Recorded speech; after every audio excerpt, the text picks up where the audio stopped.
Ну что ж, привет, народ. Сегодня у нас презентация Xbox Games Showcase. Сколько по длительности она будет, я не знаю. Может полчаса, может час. Презентация будет посвящена играм от компании Microsoft. То есть, скорее всего, большинство из них будет выходить только на консоли от Xbox и ПК. И не посетят другие платформы.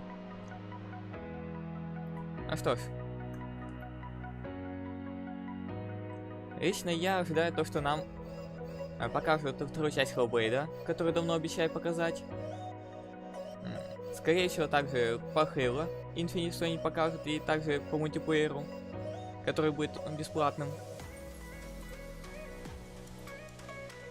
А в целом, ну, даже не знаю, что еще там стоит ждать. Просто ждем, когда начнется, чтобы самим все увидеть, все услышать и готовиться к выходу этих игр.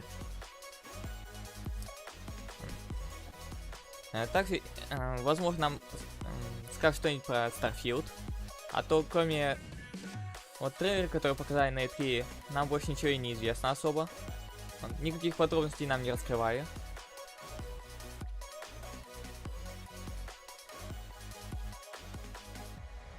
Итак, осталось всего лишь несколько секунд, и начнется.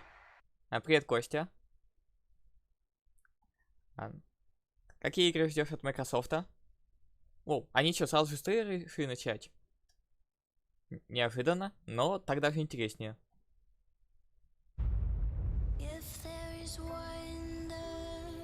The Outer Worlds 2. Мы видели этот трейлер. Это Сталкер. Они решили показать фрагменты из игр, которые показали на E3, получается.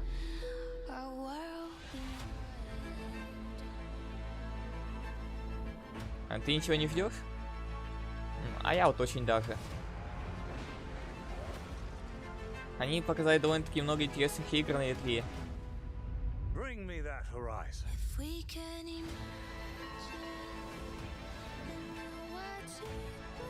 Ну да, и как я думал, сейчас они, получается, один ролик со всех тех игр, которые показывали на E3.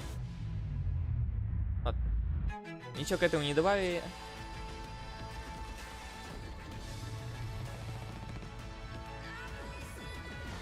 Ну и, конечно же, скорее всего, подвезут новости про игры, которые появятся на геймпассе. Как же без них?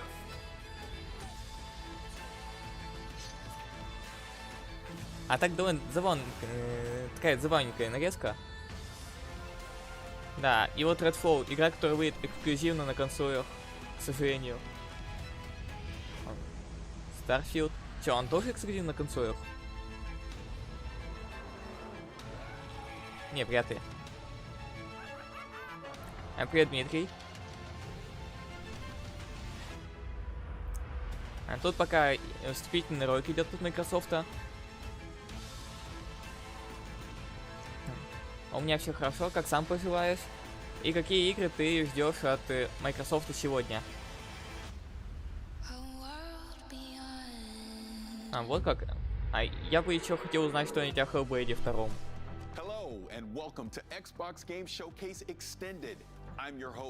Да, с нами здоровается PS, что мы прибыли на Xbox Games, да, Xbox Games Showcase. Да, трансляция будет на оригинальном языке. Вот Bioshock 4, блин, это не к ним.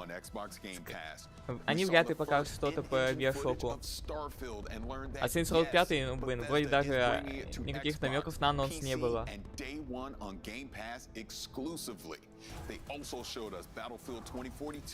Кстати, они могут еще что-нибудь про Battlefield новое рассказать. Like they said, this year, Xbox is all about the games. Today, Xbox Game Showcase Extended is our chance to hear from the developers behind the games that are redefining interactive entertainment. Developers like Double Fine, да, особо ничего интересного нам не говорят. Вот разработчики, которые там, точнее, студии, которые купила компания Microsoft.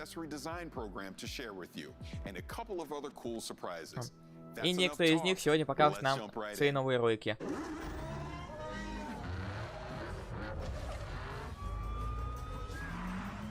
Assassin's Creed это Ubisoft, а не Microsoft. Так. Ну да, мы знаем, что Forza Horizon выйдет 9 ноября.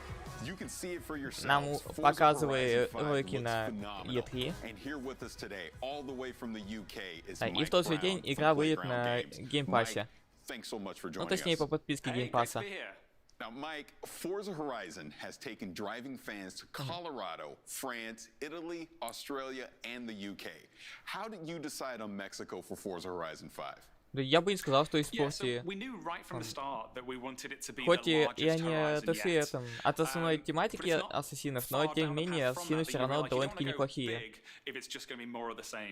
Особенно последняя часть.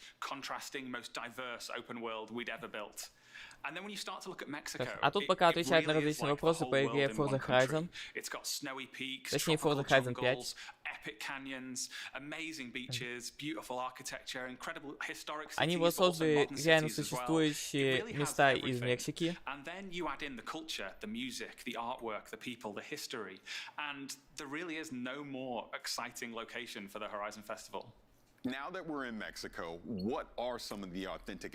А также игра будет не особо требовательная. Я сейчас не помню характеристики, но даже на относительно старых компах, ну так сказать, сборки 50-летней давности тоже смогут запустить его.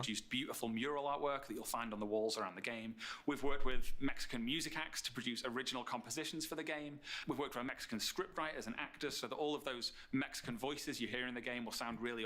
Костя, просто они сейчас ушли больше в мифологию, и это связано как раз таки с этим направлением.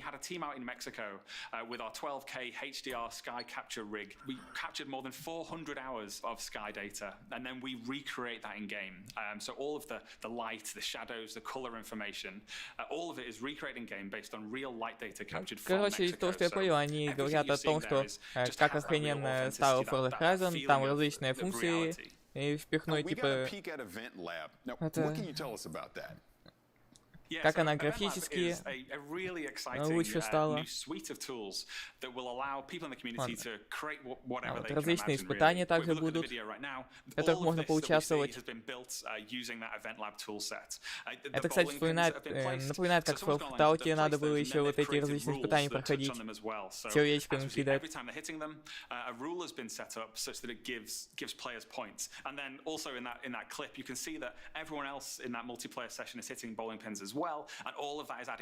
И, кстати, вот огромный блок, я не помню, как его зовут, но он тоже относится к мифологии Скандинавии.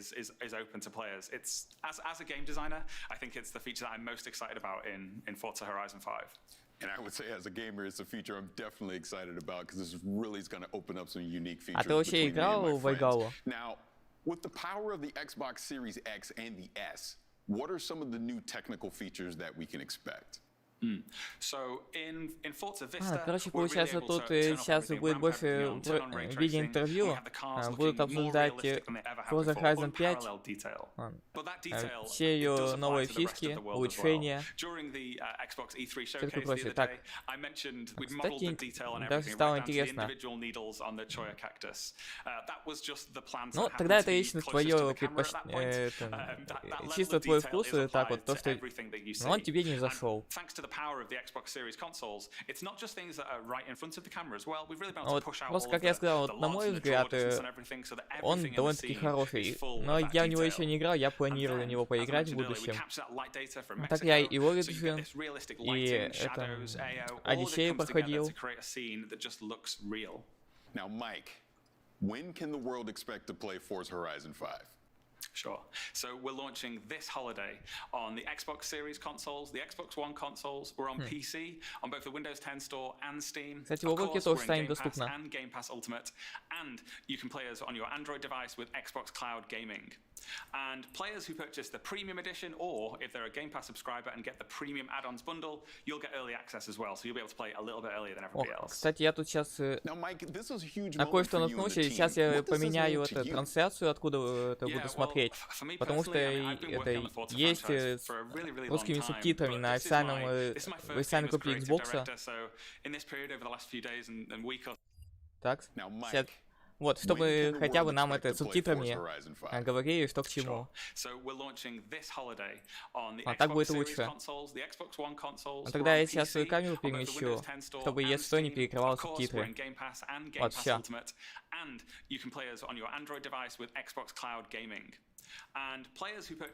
Ну, они поменяли немного сеттинг, но это все равно ассасин. Now, Mike, this was a huge moment for you and the team. What does this mean Вот, to you? видите, теперь хотя бы будет бой понятно.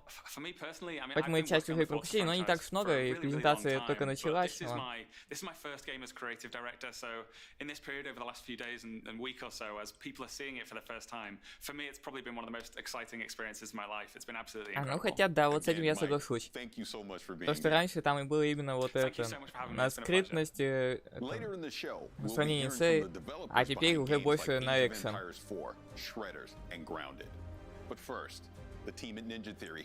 Так, а теперь, да, компания Ninja Theory. Вот, новости про Hellblade 2. Итак, что же вы нам расскажете нового о втором Hellblade? Ну, значит, разработка еще в разгаре. We didn't want to do a straight sequel, we wanted to do something extra special, and so we're making our lives as difficult as possible in that pursuit. Короче, хотят сделать получше, и поэтому у них не получается все сделать быстрее. Типа они сами себе постоянно накидывают задач, чтобы игра стала лучше.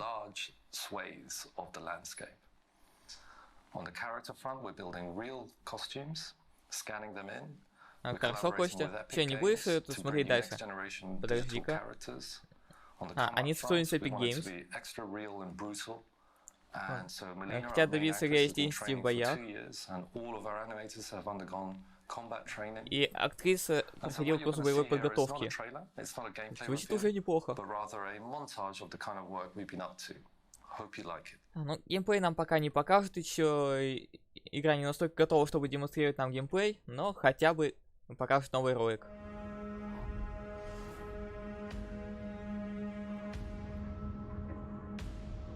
Ну, у тебя есть второй монитор, да, это очень удобно.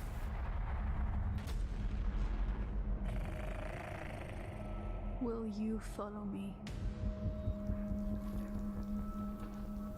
on this journey?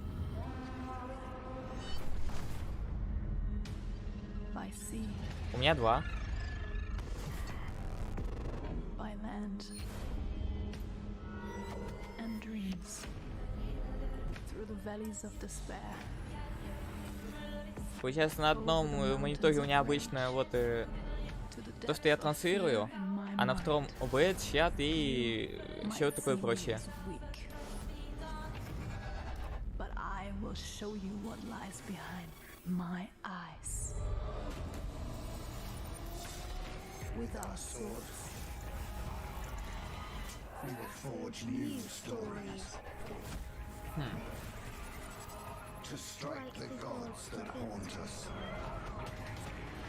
Не, мне и двух пони достаточно.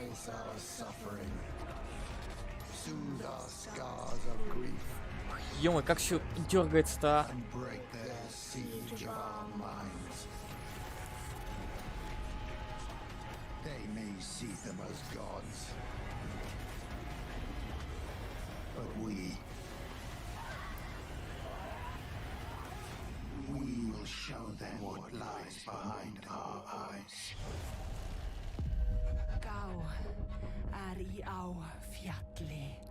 Особо ни хрена не понятно, но выглядит интересно.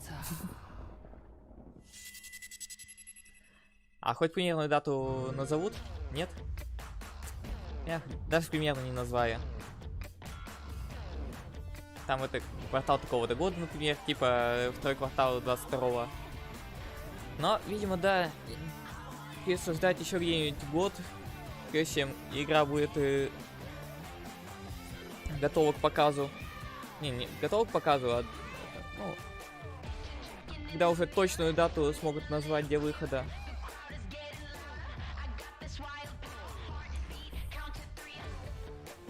Без переносов уже и прочего. Они сразу сказали, то, что они еще полноценно разрабатывают ее. Поэтому да, в ближайший год игру ожидать еще не стоит. Ну это так, чисто мое мнение, конечно. And that is Xbox Design Lab. And here to tell us more about Xbox Design Lab is Naveen Kumar. Naveen, Да, и thank you нахрена so вы much нам for это joining us. показали? Thanks, Ferris. So, what is Xbox Design Lab? Design Lab is a controller customization service on Xbox.com where you can choose nearly any color combination you want for your controller and really make it yours. Не слышал о таком. You can design a controller based off your favorite Короче, video теперь game можно character, your favorite геймпад sports Xbox team, or whatever inspires you. You can think of Design Lab as your own personal изменить внешне design так, как ты studio. только Now, хочешь. we've originally launched Design Lab Вплоть 5 до years ago, and it's sold цвета millions of кнопок. controllers to fans around the world. But then we had to take a pause as we brought up our latest Так, generation of кастомизация, Xbox конечно, hardware. But now we're back это offering охрененно. customization on the latest Какие-то generation Xbox wireless комбинации controller. Now, we не have so наворотишь, many но, awesome блин, controllers here right now. сколько Can you времени kind вы of talk a little собираетесь bit about этому them? уделять? Yeah, well, right off the bat, you can see there's tons of Просто color как options to бы choose from for most кастомная of the parts on the раскраска controller. геймпада You can choose Xbox. among 18 different colors for all the different pieces on the exterior. 3 of those colors are brand new to Каждую Design Lab. We have часть shot можно blue, pulse red, and my personal favorite, the electric volt Фу, color. для каждой Most of the детали colors, можно выбрать одну из 18, post-consumer один из recycled 18 resins in цветов. them. Во. So there's a portion of things that are ground up, like automotive headlights, recycled water bottle jugs, things that make the controller more eco-friendly. Типа индюшный, We да? also have new button Кстати, options попробуй, for the ну это, конечно, не ABXY совсем button set хоррор, and the view попробуй menu share, игру Кнок including Харда. a really cool button option for ABXY that's a throwback to the original Если ты не Xbox видел, как я в 360 него controller, играл, so you gotta то check that это out. And, особенно yeah, советую, this is чтобы just ты the сам beginning. попробовал We're разобраться, excited что к to чему. introduce more customization Это такая вот options тоже over time. индюшная, это Now, two of these вид controllers сверху, were inspired там by games. пиксельная, Can you talk about но Yeah, so there's блин, a знаешь, blue, за green, and патины purple так one вот that's немного. inspired by Psychonauts 2. We just love the key art for that one, so we work with our partners to develop a controller to help bring that to life. And there's also one that's Особенно inspired различными by там Grounded and the этими. aphid character from that game. We had a lot of fun in designing that as well. As a controller kind of looks like an Особенно aphid с if you тем, как look там at устроен it геймплей. from the И, right блин, angles. попробуй I получить created my это own controller. хорошую I'm gonna pick it up концовку. now. I'm a huge Los Angeles Lakers fan. World champion. А для этого Los надо Angeles пройти игру на Lakers, 4-м уровне and my сложности. design was inspired by that, so I went with the yellow on the front. I went with the purple on the back. I designed the buttons kind of with the black accent along with the shoulders and the triggers.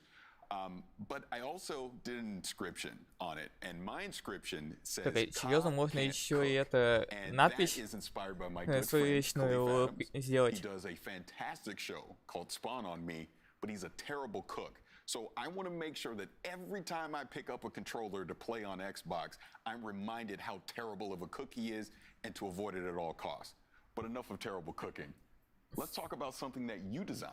Yeah, Ну, I получается, designed this помимо controller right in front of me это, here. Again, on my favorite color, this расцветки, electric можно volt. еще I и just надпись love the way, какую-то the забабахать. midnight blue И accents это pop against чисто it, это the dark индивидуально для него было ABXY сделано. colors. And this Я one's вот не inspired совсем by понял. a pair of sneakers I have at home, so I had to make a controller based off that. That's awesome. Now, one last thing. When can fans expect to start designing their own Xbox А вот controllers? когда They это can start станет today доступно? by visiting И можно прямо с сегодняшнего дня xbox.com/xbox просто зайти на сайт design lab. Xbox и There's tons of заказать себе inspirations to choose from. вот Customization's really fun. геймпад с And we're кастомной shipping расцветкой. controllers to US, Canada, and most Western А, European кстати, countries. США, And, Канады these make great и, gifts, whether it's короче, for yourself Америки. or that special gamer in your life. That is fantastic. В России, конечно, Naveen, это thank you so недоступно. much for being here. Thanks, Ferris. Later in the show, World's Edge will give us a deeper look at Age А of дальше нам Empires расскажешь 4. про Age But of first, Empires Tim 4. Schafer is giving us a closer look at Psychonauts 2. А, но перед этим Психонавты 2. Hi everybody, I'm Tim Schafer from Замечательно. Double Fine Productions here today to take a deeper look into Psychonauts 2. Psychonauts 2 is an action-adventure game starring Rasputin Aquato, a powerful young psychic, also a trained acrobat, who ran away from Короче, the circus это home to 3D-платформе join про Psychonauts and expand and Раза, explore который his psychic использует abilities. One of Raz's most important эти psychic психические abilities is that способности. astral projection, which allows him to project his psyche into someone else's mind and see their mental landscape. Но если что, все равно я потом еще статью напишу в ВК, там и сможешь увидеть. Which means that the levels in the game are actually brains, and Psychonauts 2 has even more brains than the first game. Короче, во второй части персонажа будет больше уровней, чем в первой части. Now, Dr. Lobato was actually a villain in the first game, but after Raz fought him, they kind of became friends. He actually has a piece of information that Raz wants, which is who kidnapped Truman Zanotto. And Dr. Lobato wants to tell you, but he can't, because of something going on deep in his unconscious mind. So Raz has to travel, along with Sasha, Mia, and Coach Oleander, into his mind and try to extract that information. And there's a lot of forces at work inside Lobato's mind, maybe put there by someone else, who are trying to stop you, including some of the enemies that you might recognize from the first Psychonauts game, including the censors, entities designed to ну да, эти вот менторы, они цензоры, во. But you also see a lot of new enemies, Да, such помню as таких. doubts and regrets. Lobato's mind is plagued with doubts and regrets, and they're very dangerous for Raz. Did I mention there's a lot of teeth? Have I mentioned there's a lot of teeth? There's a lot of teeth. He's an amateur dentist. He doesn't know a lot about teeth, but he really, really likes them. Luckily, to fight all these enemies, Raz will have his psychic powers, Да, вот including можно his менять powerful способности, так же, как psychic это было в punch, первой where he has части. these hands that extend psychically from his body into a powerful melee combo. He also has his psychic blast, where he can shoot a powerful energy beam out of his brain. Raz also has the ability of Короче, как всегда, все будет pyrokinesis. It's always handy to be версия able to так. burn things with your mind. And levitation. Raz can Ну use да, his own это будет thoughts, his own сложно понимать, thought что bubble откуда, over his head as a balloon to float какие around звуки. or ride Вот around эти on to get тоже somewhere надо было really там quickly. собирать, я помню. So with these new powers, Raz can fight all these new enemies and hopefully find out who Короче, по большей kidnapped части это Truman будет Zanotto. та же старая Now, while игра, Truman's но been это kidnapped, the person running the добавит Psychonauts новые is Hollis способности. Forsyth, the second head of the Он будет Psychonauts. еще больше уровней. Hollis is also the head of the intern program, which is what Raz has joined now that he's become part of the Psychonauts. And he is invited into Hollis's brain for instruction. Hollis is teaching him a new psychic ability called mental connection, where you can see two thoughts in someone's mind and connect them, sometimes creating new thoughts, making new things happen. While Raz is training in mental connection inside of Hollis's mental classroom, he experiments a little bit too Ну far да, and раз немного accidentally, перестраивался, maybe slightly on так. purpose, creates a lot of interesting gambling inside of Hollis's mind because he wants to go on the mission. И вот как раз таки уровень, который нам демонстрировали, когда были смешанные больницы и казино. Eventually, the whole thing gets out of Raz's control, and Hollis gets way too interested in gambling. And Raz has to go back into her mind, where he finds out that her memories of medical school, and where she studied neurology, have been corrupted by this gambling interest, and it becomes a casino hospital. And Raz has to actually go in there and engage with all these gambling machines in order to shut it down and return Hollis's mind back to normal. Да, как раз таки тот самый уровень. Inside Hollis's mind, you'll see bigger, tougher sensors that have turned into bouncers. Да, вот эти вот сильные, как мини-боссы. And also a new enemy called Bad Idea. Where Bad Ideas spawn actual nasty-looking light bulbs over their head that become dangerously explosive and blow up in Raz's face. Now, вообще игра довольно-таки веселая. in Psychonauts 2 that's most exciting to Raz is that he gets to visit the headquarters of the Psychonauts themselves, which is called the Mother Хорошо, Lode. Костя, я It's the понял. center for all Psychonauts activity, and Raz gets to see his old friends Sasha and Mia, who were counselors at summer camp in the first game. He now gets to see where they work. He gets to see their offices, he gets to see their labs, he gets to see their co-workers, other agents in the field, but also he gets to see the admin and maintenance staff as they go about their business and hang out in the cafeteria, and sort of the everyday happenings of what appears to be normal in the Psychonauts world. There are a lot of little hidden pathways and treasures around the base that he can find, side quests and Там явно scavenger будет чем hunts and заняться. things that you might recognize from the first game. There's a lot of characters to meet, a lot of fun things to discover, Куча персонажей, тайных проходов, да, можно будет лучше погрузиться в лор игры. Если в первой части мы были всего лишь в лагере, то тут будем именно на главной базе психонавтов, где можно будет узнать много всего интересного.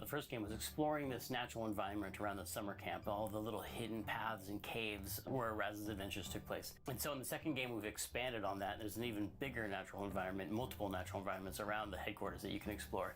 There's a quarry outside the Mother Lobe, which is where they dug out these massive deposits of titanium. Titanium, this psychoreactive mineral that amplifies and changes psychic powers. There's lots of secrets around the quarry, lots of abandoned mines and caves and things to explore.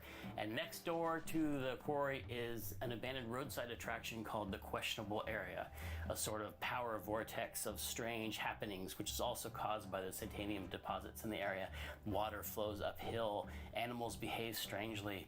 There's caves dedicated to the mystery of the Sasclops, which is a giant one. Короче, можно будет наткнуться на разные странные вещи из-за титаниума.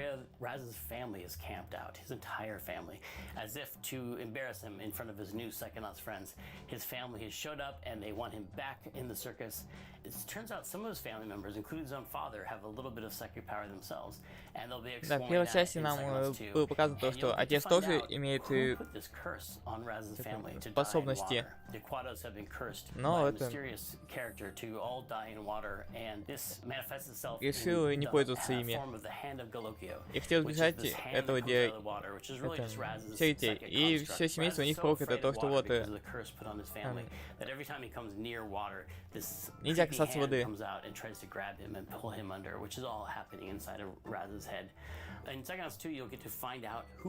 Вот можно будет узнать, откуда взялось это проклятие. The story you uncover about the curse put on Raz's family links back into the story of the foundation of the Psychonauts, and Raz finds out that his family and the Psychonauts family are actually more intertwined than he believed. So there's a lot of mystery to discover for the player and Raz and his family. Это, кстати, уже даже интересно. Можно будет узнать историю проклятия, возможно, даже избавиться от него. And what it all has to do with Maligula. Maligula is one of the first villains the Psychonauts ever fought. She's a powerful psychic and she's a mass murderer, and she's been believed to be dead for many years. Да, и походу она будет главным боссом в игре. Behind the scenes, and a lot of mysteries and a lot of plots for the player to uncover in Psychonauts 2. So that's it. Thanks for taking this deeper look into Psychonauts 2 with me. The game is coming я out услышал много интересных подробностей. Игра выйдет 25 августа. Игра уже доступна для предзаказа.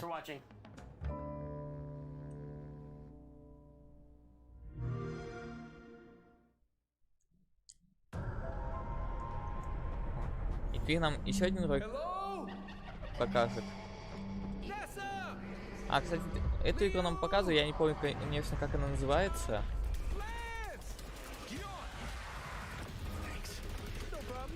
Но это вот наподобие Left 4 Dead, еще одна игра. И надо убивать вот этих пришельцев.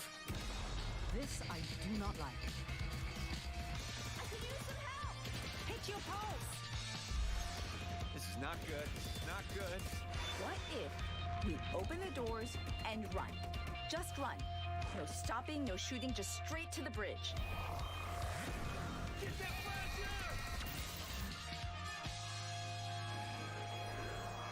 Еще одна веселуха. Не можешь побегать, расстрелять противников. Она крутится. I call them brutes. From Latin, Brutus. We'd sound smart calling them brutes. Eon, you don't want to get in here and help name these? Nah, I'm good. Brute! Ё-моё. И здоровяк в конце такой выскакивает. The Anacrusis is looking like a game I didn't realize I needed in my life. And here from Stray Bombay to tell us more about the Anacrusis. И теперь нам уже подробнее расскажут об этой игре. Chet, thank you for being here. Oh, thanks for having me. Now, talk to me about this game, the Anacrusis. Да, расскажите нам, What's the concept? How did you come up with this? Чем она лучше, чем Left 4 Dead, например? 60s, early 70s sci-fi. I love that stuff, right? Logan's Run. Yes. You know, Battlestar Galactica, Space 1999. That wasn't cheesy to me or campy. That was just the way sci-fi was. Ну да, So we wanted to set a он game in перечислил that несколько world. sci-fi проектов, которыми вдохновлялся. Cool shapes, fantastical sci-fi weapons and creatures. And then it also lends itself to, we wanted something that was positive about the players, the characters, you're working together. Sure, there's aliens. Sure, you're fighting them. Sure, you're trying to save Earth. But you're doing it in a positive, uplifting way. After the pandemic, I don't think I could go back to a dreary, post-apocalyptic world. I need something uplifting, and so we wanted to deliver that. That's awesome. Now, talk to Точнее, me не about завязано the на командной работе, а, gameplay. короче, You've said that ее there's an изначально делали infinite именно вот на replayability to this. на So how командное does that factor in? прохождение, на Yeah, so кооперативное. it's four-player co-op, so you're playing with your friends, and what we want to do is make sure that it's different every time you're playing it. And so Игра we на have a lot of 4 different человек. systems that do that, but underneath it all is the idea of the AI driver. The AI driver is driving everything that's happening in the game, Искусственный with интеллект items, AI where they're placed, what's happening with занимается the creatures, what's happening как with your раз health таки всем, kits, что your происходит, perks. All of those systems are driven off of that. And so what that means is, и as you're подстраиваться playing, not под only do you различные have those, ситуации. hey, this last time we played this, there was nothing here, and this time we're being overwhelmed. And then you also have those peaks and valleys, so that you have some downtime, and then you Ну have да, some и каждый really раз good uptime in противники it, будут where you have a lot of расположены combat happening in по-разному. it. We're also monitoring how the people are playing. So if your first time playing and your team isn't doing very well, we'll put health kits right on the main path for you to find. And then if you don't find them at first, то есть даже we'll так. spawn a couple more later. But if you're really good, if you're really killing it, well, we might not put anything on the main path. And so Короче, чем лучше вы играете, тем это больше врагов вам пихать. Чем хуже вы играете, тем больше вам дается поблажек в виде аптечек и всякого такого. And then we do something of we actually look from session to session as well. So if you play with the same 3 friends every week, А что неплохо также, чтобы построить под игроков разного этого, we can do that because you разного don't уровня do скилла. difficulty. You've got to be here because you don't know what happened before or after. But here, we have these really big peaks and valleys, so we can bring you to nothing for a little bit, and then have it go crazy. I love that it's scaling to your basically your skill level, right? Exactly. So that, yeah, that's fantastic. Now, kind of Да, вот почаще бы вот подобную систему пихая в игры, потому что именно так они становятся интереснее. Когда не сам знаешь какой-то определенный уровень сложности, и это играешь с его учетом, а именно когда игра сама подстраивается под твою игру. Choosing your role based on the perks you're getting. So perks come in this thing called a meta compiler, and you have to go find the meta compilers in the world. And once you find one, you'll have from 1 to 3 perks to choose from. And then over time, you're essentially building a deck for your character. And so you might have it where, if you saw in the trailer, there's a pulse, which is kind of like a melee shove. Well, you can invest into that, and you can have one that you can now recharge your pulse faster, and now it protects other players around you, and then it gets more powerful, and you can actually do damage with it. So all of a sudden, you went from being a support character playing in the back to leading the charge going forward and knocking down aliens and everyone else blasting them. Or you'll get a bunch of perks that are about investing in one weapon and making it where when you do headshots, it actually does damage to other aliens around. So now you're the sniper hanging back. And so it's really mixing up that kind of experience that you're having. And you'll earn these perks as you play. So the more you play, the more perks you have. But since we want the game to always be great to play with your friends, if you've been playing, let's say you play with me. I've been playing 400 hours. You're brand new. Yeah. Well, we share the perks. So you get all the perks that I have available to me as well. So that way you get to have that experience of all that craziness in your game as well. Вот это неплохо. То есть, если среди игроков есть кто-то, кто уже охрененно прокачан, он может поделиться своими перками, которые он успел накачать за это время. Let's talk more about the enemies in the game. What was some of the inspirations for that? So the enemies is we kind of look at it of how we want the players to behave as well as feel. And so we bring in outside playtesters every week. They play our game, we watch them, and what we'd see is really good teams would stick together really tightly. And even if we send something like the Brute at them that spreads them apart, they'd quickly form back together. So we created something called the spawner. Yeah. And this is just a good example of kind of how we approach the design. The spawner you hear off in the distance, and you'll hear it, and you know what it's doing. It's spawning things. It spawns these little turrets that come at you. They're not the worst thing, but ну да, как же без этих противников, которые поражают других противников поменьше.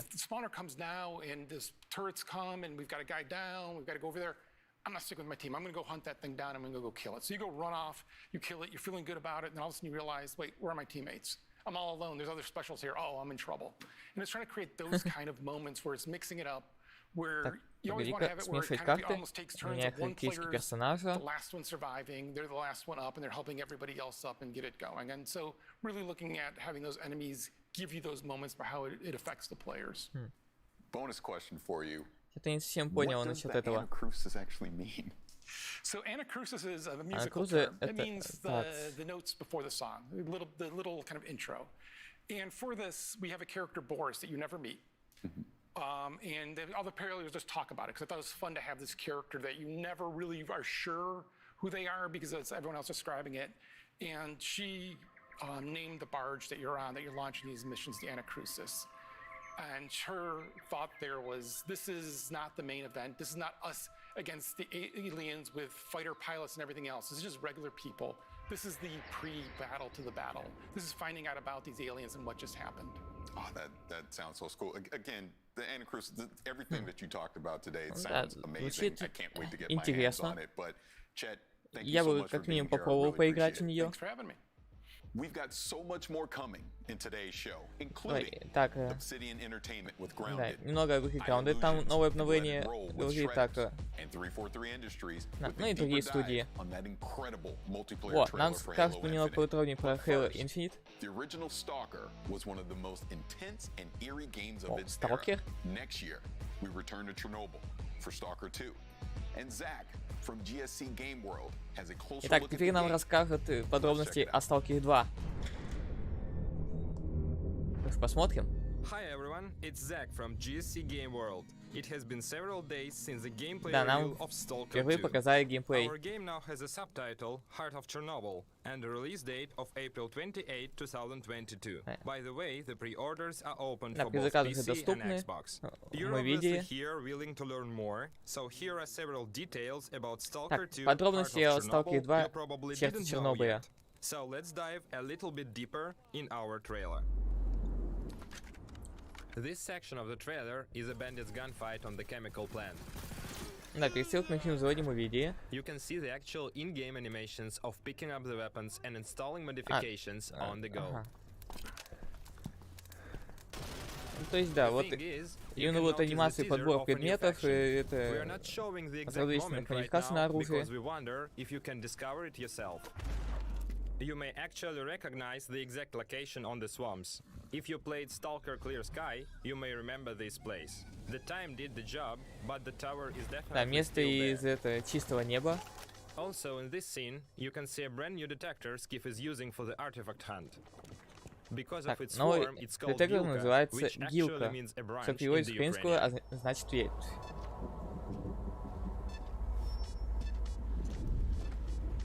The artifact Skiff is going to collect is called Jelly. Вот, он подбирает артефакт Медуза, который позволяет восстановить силы. Before you ask it, yes, there will be a lot of characters with an interesting fate in the zone. Такие много персонажей с интересной судьбой. His hideout is located in Chernobyl too. That's a town not so far from Pripyat you have seen in the gameplay teaser. Да. И вот. Так, ладно. Вот это культура! А ты одно и то же по кругу лобаешь. Сам же про. The campfires. A small isle of safety in the unwelcoming zone.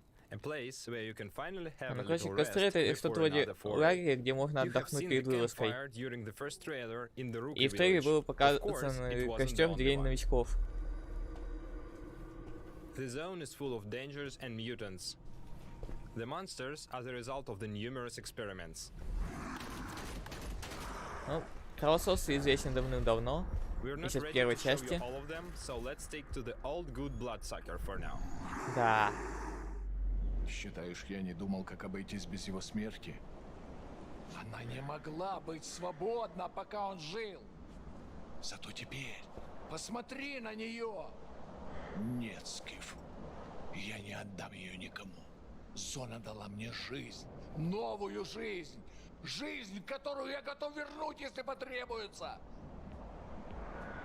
Я буду защищать ее. Всегда. In this rooftop scene, we are truly proud with the quality of the animations. Да, вот сцена на крыше показывает, насколько хорошо они использовали захват движений, анимацию. Вот, фотограмметрию лица использовали. Она не могла быть свободна, пока он жил.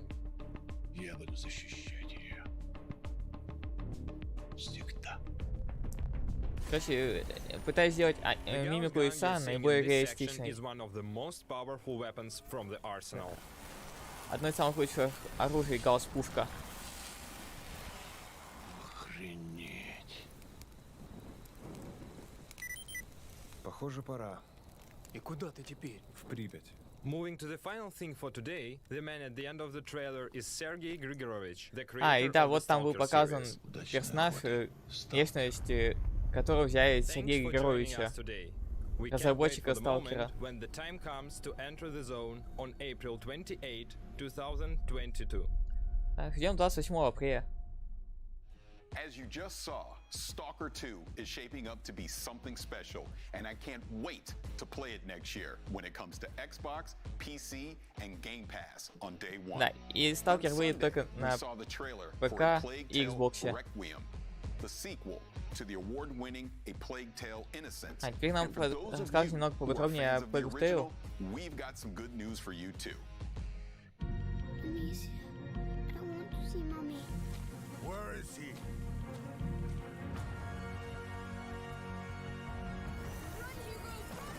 Да, нам сейчас показывают трейлер по первой части игры.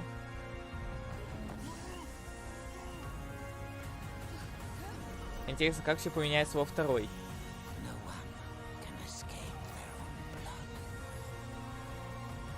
И почему опять всюду начали бегать крысы?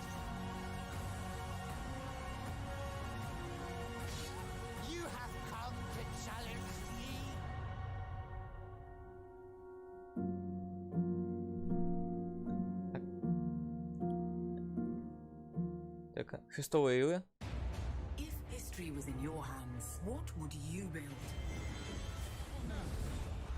Так, а это у нас Age of Empires 4, насколько я помню. История твоя тупич.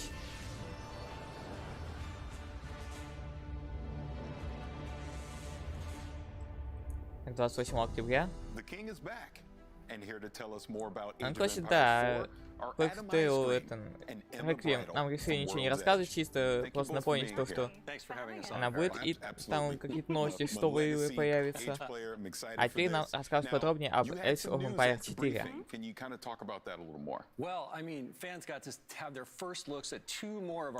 Две новые цивилизации, аборигены и французы. And they bring a lot to the table, totally different ways to play. But I'm really excited to show them those. And then also people got to see their first taste of naval gameplay, which we haven't shown off at all, except for a little teaser at the end of fan preview. Paying off that tease, and we also revealed one more of our campaigns, the 100 Years War. Так, компания 100 Years War и Камила We also announced that the game is coming October 28th, and it's coming to Windows Store, Steam, and of course Game Pass for PC. Now, earlier you mentioned the two civilizations, the Abbasid dynasty and the French. Can you kind of go into detail about that? Sure. Yeah, I guess I'll start. The Abbasid. So the Abbasid dynasty is this amazing technological powerhouse of a civilization that has a really unique mechanic that we're bringing to them in Age of Empires 4. It's actually unique across all the civs that are in the game, in that they construct this bastion of knowledge called the House of Wisdom, and they can keep upgrading it with different wings, and that gives them a host of incredible technologies that leverage their army, their economy, their resources. But beyond even that, they have an incredible amount of fun units, especially camels, unique to the civs again. The launch civs for Age of Empires 4 is camel units, and these camels have amazing abilities to buff the other units in their armies. And so you have these wonderful diverse mixes where you always want to be throwing different units together, but always including camels for the different kinds of buffs and advantages you can give to your civilization. It's great. And the French are really, really strong with trade. They've got some great options that are going to make your late game really, really interesting. They have a landmark called the House of Commerce.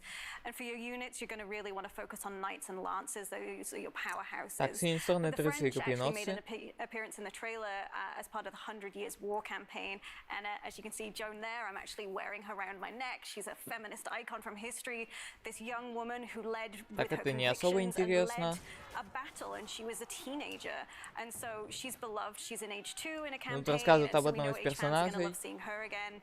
And the 100 Years War, with the multiple missions, like the Battle of the 30, are really going to bring that period of history to life. And all the live action footage that you saw in the trailer on Sunday, that's all from within the game. We have these multiple documentaries that will play between the missions to storytell and really bring it to life as you journey through the 100 Years War. Yeah, taking a completely different approach to how we're telling a story Нам сейчас рассказывают про стратегию That's what we're doing in terms of how we're showing the story and how we're getting Age people of involved Empires with 4. history. So It really brings it to life, and I've learned things about English history from these documentaries I didn't learn in school, so they're educating Ты эту игру уже прошел, и это поиграл, и не понравилось. Community feedback is always important in any game, but especially in something like Age. Now, how have you taken some of that feedback into development for Age 4? Вот сейчас говорят про So we фидбэк. formed a community council back in 2017. We wanted our community and our players to have a seat at the Что table же for они development. сделали We're на making the game for основе them. So they've been отзывов hands-on игроков. with the game for a really long time and giving us their honest feedback, and we then take that to the game team,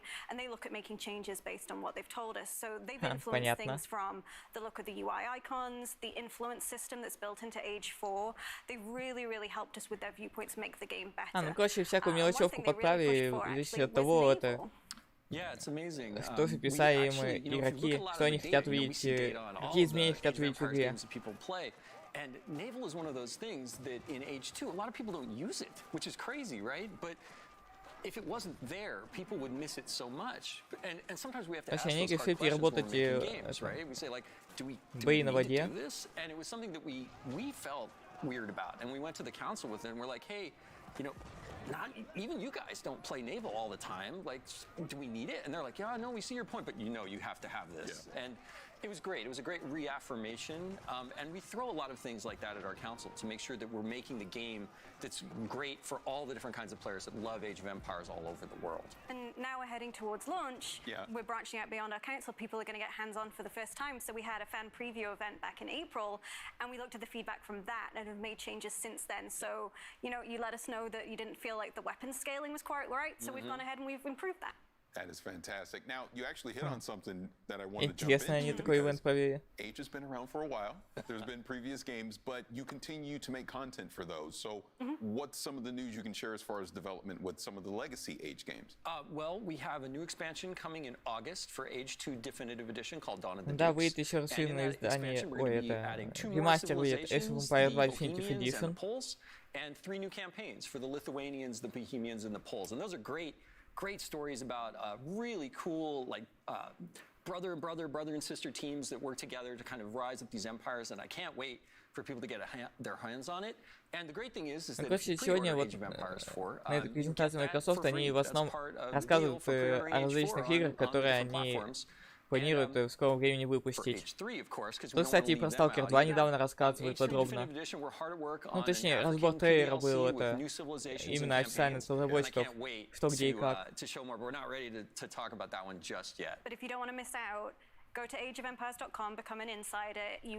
Например, то, что там в трейлере можно увидеть, это создатель как раз-таки игр Stalker Сергея Григоровича. Well, we've got a bit of an exclusive for you today. Это дело вкуса, это любитель стратегии в реальном времени. Я, например, в детстве любил играть в стратегию в реальном времени, сейчас я их, наоборот, не особо люблю. Two remaining civilizations are the Holy Roman Empire and the Rus. And the names of our 2 remaining campaigns are the Rise of Moscow and the Mongol Empire. Понимаешь, для некоторых и Ведьмак говно. No, I was just going to say I'm so excited. I get all gushing about things like this. You're going to have to wait a little more to get information and see more detail on those civilizations and Ведьмак это охрененная серия игр. We've also got, you know, a ton of stuff planned. We have a beta that's going to be coming up. So, you know, you can go to ageofempires.com to sign up for be an insider to get in our beta and get a chance to actually get hands-on with the game. Типа and then, of course, again, you know, we're launching October 28th. Yep. How long to wait? А то немного пропустил. You know, on Steam, on Windows 10, and on Game Pass for PC. So it should be great any way you want to play. We're just really excited. That is great, and I'm sure Age fans all around the world are really looking forward to that. So, again, Adam, Emma, Итак, все, на этом мы заканчиваем обсуждать Age of Empires 4. Massive battles across land, air, and sea. А теперь нам расскажешь немного подробнее о Battlefield 2042. Design director Daniel Berlin will tell us more about what DICE can do when it brings all-out warfare to the world's most powerful console.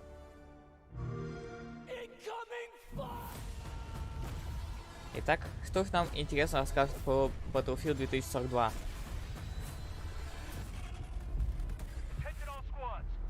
The Может, как раз таки новые режимы расскажут. Into the sandbox. I think that having the comeback of the helicopter on the battlefield, that just introduces a whole new layer to the sandbox. Вертолетов не было с Battlefield 4. That makes it more battlefield than it's been in a very long time. Они возвращаются к стилю старых игр серии, как Battlefield 3 и 4, а не то, что было в первом и пятом. Карты будут более масштабные.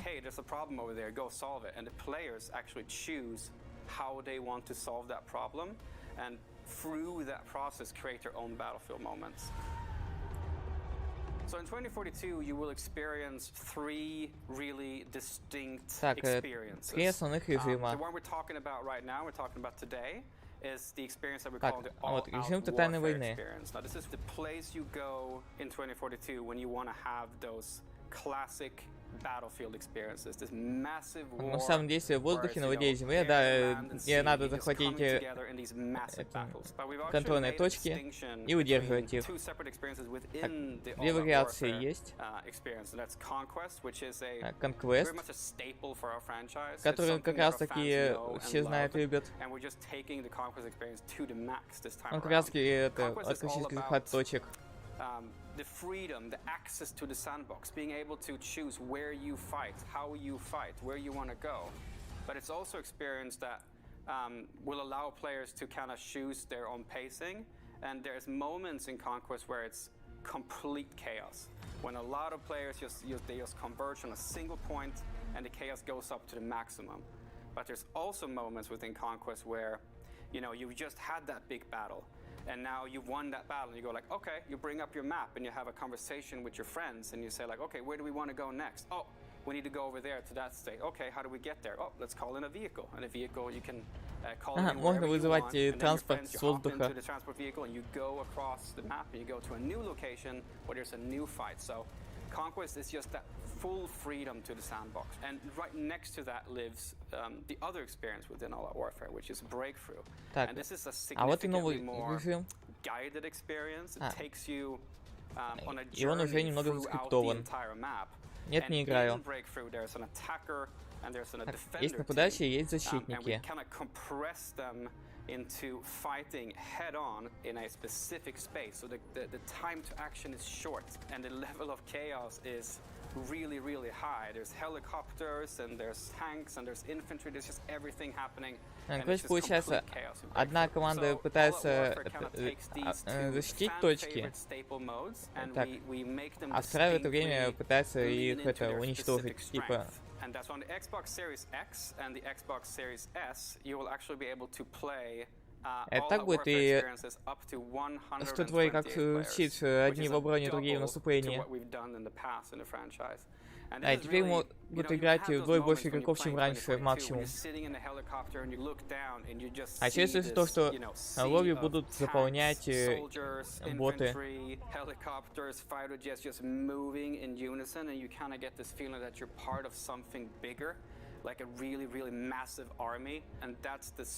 Просто вот больше 100 игроков на одной карте смогут участвовать. И при этом никакого батл рояля. Ну и карты будут довольно масштабные. You know, just making it bigger and then portion the locations out. It doesn't really work that way. So we've leaned into a new type of design mentality that we're calling clustering. Кластеризация. Так, и что же это означает? Так, огромное поле боя. Есть прямое скопление объектов, вокруг которых как раз и будет происходить битва. And it is, I'm not going to go into any specifics about exactly how large it is, but it is definitely one of the larger maps that we will have in 2042. It's one of my favorite maps personally because it has some really, really cool, distinct locations within it. Down to the south of the map, you'll have a Ну да, как в Battlefield без разрушаемости объектов. As a battlefield player, that infantry is skulking around inside the buildings, but when you're in your tank or your attack helicopter, you can just destroy those buildings and get access to the infantry. And you can go further east and you'll find вот было здание, но ты его сносишь, и нет здания, больше там не скрыться. There where you can enter the skyscrapers, you can go up to the top of them, you can zip line between the roofs, have fights in between the rooftops. But if you want to change it up even more, you can basically skydive off of the skyscrapers. And if you're playing a particular specialist that has access to a wingsuit, а, кстати, вот вингсютов вроде раньше не было в Battlefield. And get yourself all the way over to the stadium, which is on the east side of the map. And the stadium itself, it's a place you go when you really want to just take out your shotgun and have some close quarters combat. So the mentality here of building larger maps, but creating locations within that map. Короче, в двух словах будут крупные локации, но на них будет несколько определенных зон, которые как раз таки будут происходить противостояние.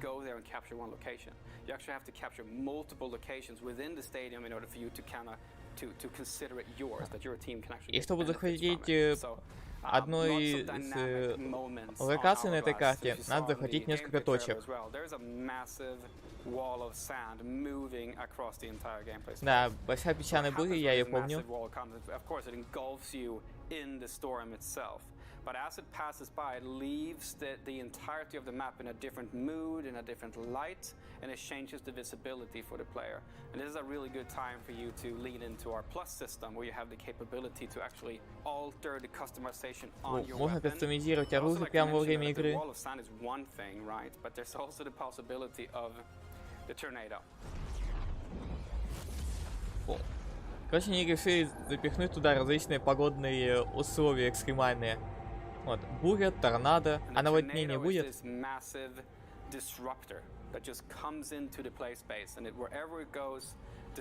И вот эти погодные условия тоже будут влиять на игру, на внешний вид, разрушать все что угодно, и также технику разносить. Чё, блин, игроков тоже будет сносить? Да. Вот это будет весело. Это, знаешь, просто такой челлендж высокий. Раз, торнадо, прыгаешь на вингсюте и пытаешься вылететь в него. They just happen, and they happen differently every single time because it's players controlling what's happening around you. That's something that you only get in Battlefield, and that's why I love Battlefield so much.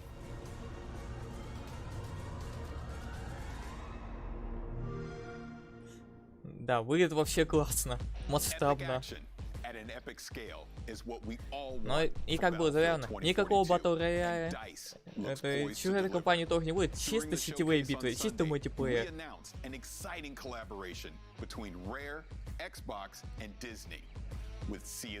А, дополнение DLC Thieves про пиратов Карибского моря.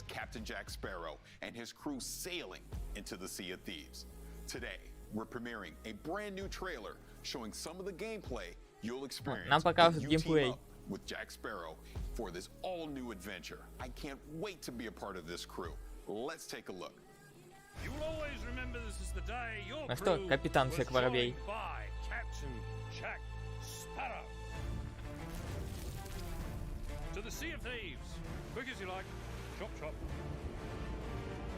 Не торопитесь, но побыстрее.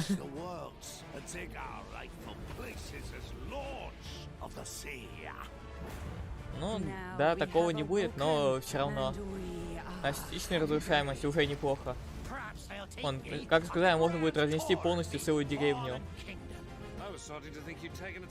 То есть вот была деревня, вот нет деревни.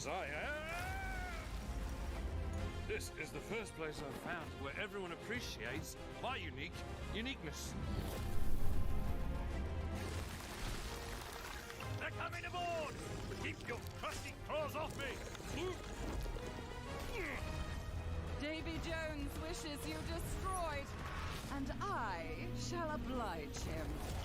What is that infernal noise? It's Captain Infernal Noise to you, mate. Sparrow!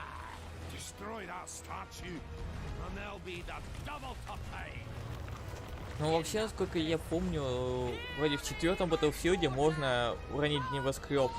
Но это на определенной карте, и это надо выполнить определенные условия. Там опору вроде надо подорвать у этого небоскреба, и он падает.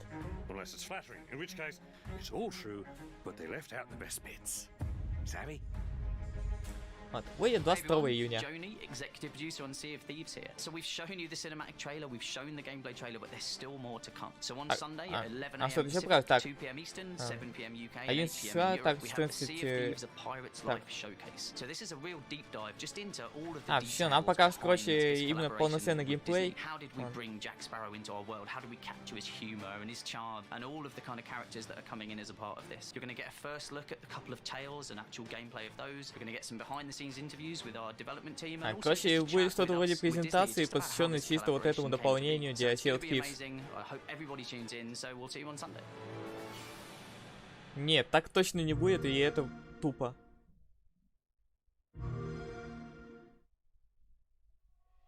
Когда ты спавнишься, и тут на тебя падает небоскреб.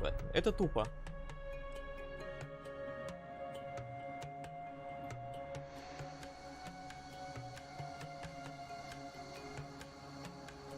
Так, ладно.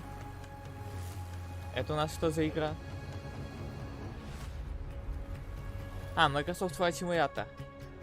Да, там выйдет обновление, это, как коллаборация с фильмом Top Gun Maverick. И Maverick. Не знаю, как правильно ударение поставить.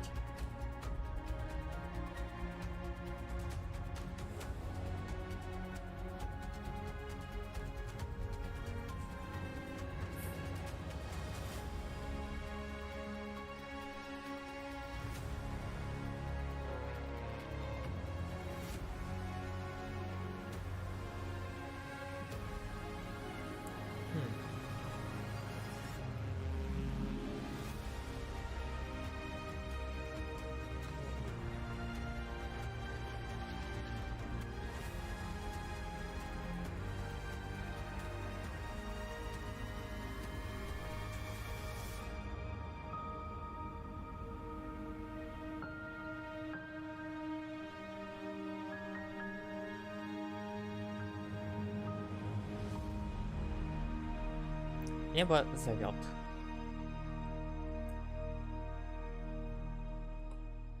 Ну и да, игра выйдет на консолях нового поколения. Типа такое Next Gen обновление. И тут нам сейчас напоминают о том, что будет как раз таки Top Gun Maverick пересекаться. Можно будет полетать на истребителях. Ну да, это нам показывали еще на E3.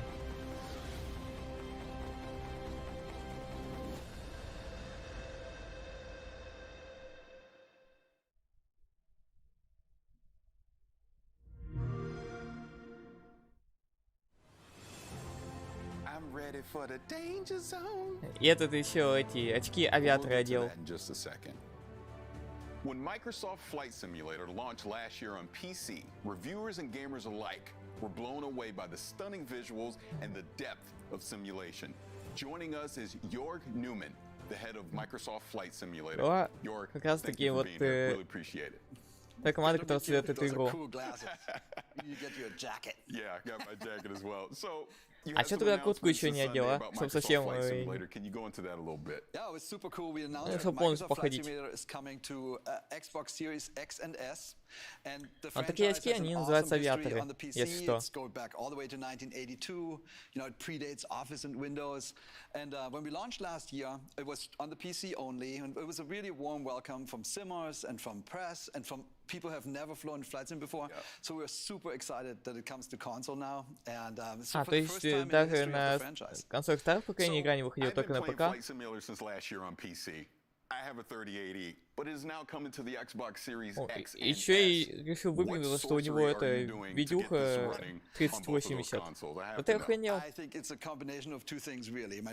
First off, it's a super powerful console. Yes. And then we are really using the Microsoft tech stack in an interesting way. So as you know, Series X and S is like a beast. The GPU is awesome, super powerful CPU with multiple cores, RAM, fast RAM. We can run in 4K. That's super important for planes because you sit there in the cockpit, you need to be able to read all the text. SSD, вот нам показывают it's basically the equivalent of a really powerful high-end PC. And on top of that, ну, и так, да, там довольно красиво, там куча таких разных функций. 2.5 petabyte of data. It's 1.6 million CDs sitting on Azure, and we're basically streaming that down as you go. And we also do machine learning algorithms up there, and that is how we build procedurally in runtime 1.5 billion houses and 2 trillion trees. So it's a combination of those two things: super powerful console, super good use of the Microsoft tech stack. Ну да, кстати, на старых консолях вряд ли бы игра вообще пошла бы. Точнее, консоль бы вряд ли потянула бы такую игру.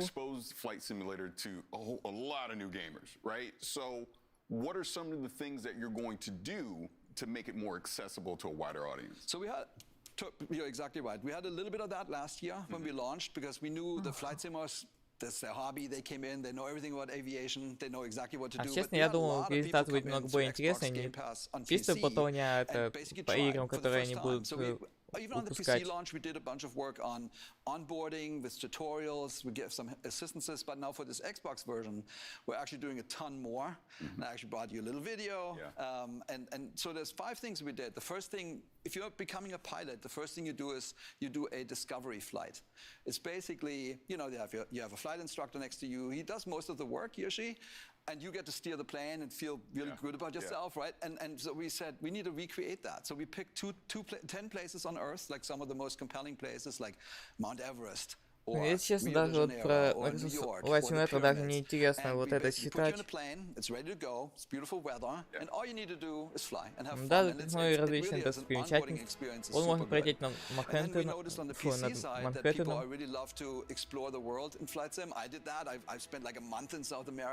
Все равно свой дом я там не найду. It was only visuals, and you know, so you didn't quite understand how everything fits together. So now we added labels, and Bing has all these labels basically for every POI, like famous place or river or mountain. So we have all those now, and we put that into the world map. Короче, появились метки с различными достопримечательностями, это описанием мест, где находишься. Same in game. So we now have labels in game where you see, you know, here's Everett, over there is, you know, whatever, and you learn about the planet more, and it's a much more enriching experience, just experiencing the planet. А почему они решили только сейчас ввести? Надо было изначально так сделать, чтобы вы подписаны вот эти различные города и места. The onboarding experience, we wanted to retain knowledge more. So we had 8 tutorials on the PC. Now we have 22. Ни хрена себе, 22 инструкции, это чисто вот как обучение. Performance indicator system. So basically it rates you and how you did, and you get a score. And honestly, I can speak for myself. Like, I'm totally motivated to get better and better and better. And with that, you learn more and more how you really fly. So it's been super successful, and I think it's going to help newcomers a lot. The next feature that we have is it's called Flight Assistant, which I use a lot. It's basically это типа как автопилот, что еще будет? You want to actually just look at the landscape and look at the city, but нет, я не буду летать, мне это не интересно. So on the flight instructor, you can now я предпочитаю гонять на грузовиках. The AI, almost like a co-pilot next to you, will fly you to the Brooklyn Bridge, and you can just look around and have an interesting time. Ну да, автопилот. Airports, which are sometimes challenging for people. Like, you can click on the airport and say, please land me at, say, Newark Airport. And then the last thing is, if you really get yourself in trouble, like you stall out the plane or something like that, you can actually now click into, you can now go and basically say recover. And it's almost like the pilot is sitting next to you. Super helpful. I think that people will love it. And the last thing was, you know, we learned that everybody's good taking off, but some people are hesitant to land specifically. Да, вот с посадкой у меня всегда были проблемы. В играх, где можно летать на авиатранспорте. Вообще есть помощь при посадке. And then when you do that, the first thing you see is 71% of the planet is water. Yes. So we added basically floats to a bunch of our planes, and ну да, и появилась возможность садиться на воду. Or in rivers or wherever. Same with snow. So еще и по снегу. On our planes now, and so you can go to the polar regions, mountaintops, or when it's winter, because we have winter when it's snowing, you can now land anywhere. So I think those 5 things in combination will really make it easier for Ну people да, who've never been там in a они и flight так sim, чисто 'cause it's, условные. you know, we made a decision not to dumb down the flight sim. It's not easier. It's not gamified. Right. Like we gave assistances to help you learn how to actually fly a plane. I think we're going to achieve that. So, one thing on PC is there's a ton of flight accessories that you can use as far as various peripherals and controls. What are you going to be able to bring to the console that can somewhat replicate that experience? Totally, yeah. It's a good news story. Короче, консоли тоже будут поддерживать эти различные контроллеры для авиасимулятора.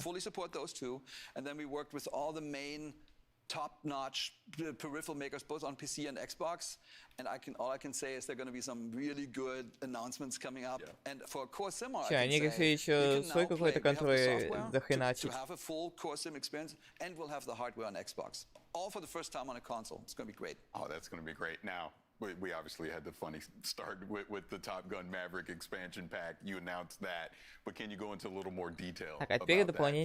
Top Gun Maverick. We couldn't be more excited, right? Like, I mean, it's really like a dream come true. If you think about entertainment and the franchises that celebrate aviation, you will actually come to Microsoft Flight Simulator and Top Gun, and it's a perfect marriage. So. I can't say that much about it because the movie obviously типа там будут еще какие-то свои фильмы. If you watch the trailer carefully, you saw there's some F-18s and there's an aircraft carrier. There might be another plane. And then I can say is we're going to go fast, like really fast, and we're going to be in the danger zone with this one. That is going to be great. Really looking forward to that. Now, as we wrap this up, there's not much else you can say about the Maverick expansion pack. Ну да. Нельзя же спойлерить до официального анонса, до выхода. Ever since launch, we said we're going to launch and have a new update, like a big, meaningful update every single month. And we launched 9 months ago, and we had 9 updates. So we have something that's called World Updates, where we just pick a zone on Earth, like the United States or Japan or like England and Ireland, and we make that really better. Like we get the the best possible satellite imagery. We create an elevation map that basically makes the mountains look better. We create 3D cities. Like after launch, we launched London and Paris. And then we also make missions. So we celebrate the planet, like with these updates. And we're just going to go around the planet. We're shipping 2 more this year and 6 more next year. В этом году будет еще 2 дополнения для Microsoft Flight Simulator, и в следующем году выйдет сразу 6. Ну, в течение года, конечно. Короче, грубо говоря, они чуть ли не каждые 2 месяца клепают новые дополнения. It's the perfect thing, totally authentic. And then on top of that, you should expect the unexpected. Just like with Maverick, which I don't think people really saw coming, there will be more of that. And I think all I can say is it'll get the gamers and the simmers both their hearts pounding. So keep watching the skies. That is awesome. Now, again, I'm so excited that more people are going to get to play Flight Simulator. I've been playing it on PC. I love it. I highly recommend everyone do the flight from LA to Paris. It's really good, very cathartic. But as we get out of here, I want to thank you so much for taking some time to talk about Flight Simulator. Can't wait for that expansion pack. Thank you so much. А теперь переходим к следующей игре. В Flight Simulator закончил болтать. Во, Grounded, Shredders и Halo Infinite. One of the best PC games of 2020 was Hades, and it's got a ton of awards to prove it. Here's a closer look at what we can expect from Supergiant Games later this year on Xbox Series X and S. А что у нас там по поводу Hades? Выходит на консолях нового поколения. Our Game of the Year winning roguelike dungeon crawler is coming soon to Xbox, and I want to introduce you to some of the gods, ghosts, and monsters you'll meet in our rendition of the ancient Greek underworld. Игра получила кучу наград. You don't need any prior interest in Greek myth to get into Hades, but as you play, maybe you'll get to wondering how much of this stuff comes from mythology. The answer is a whole lot. Greek myth is filled with wild, fascinating, often contradictory stories of these larger-than-life characters. The Olympians are a big, complicated family, always bickering and always pushing each other, and their portrayals in classical mythology inspired our portrayals in Hades. Let's start with Hades himself. What is it now? I've a mountain of infernal parchment work.